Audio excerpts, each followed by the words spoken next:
नमस्ते, प्रणाम।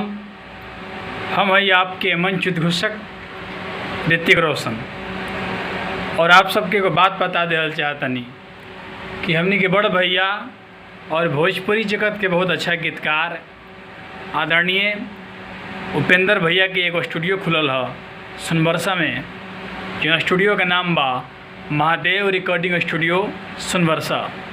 तो आप सबसे विनती बा, सब कलाकार के सहयोग खातिर वो स्टूडियो खुलल बा। जे भी वो स्टूडियो के नज़दीक में बा, आप सब मुझे पहुँची, बहुत अच्छा काम होता है स्टूडियो से। और भैया को स्टूडियो से प्यार दी, सब कलाकार जाएँ, आप सब सबके सम्मान मिले, जैसे सब स्टूडियो में सबके सम्मान मिलेला वही तरीक़ा से वो स्टूडियो में सम्मान मिली। तो आप सब भी जाएँ और अपन प्यार आशीर्वाद आप सब उपेंद्र भैया के दी।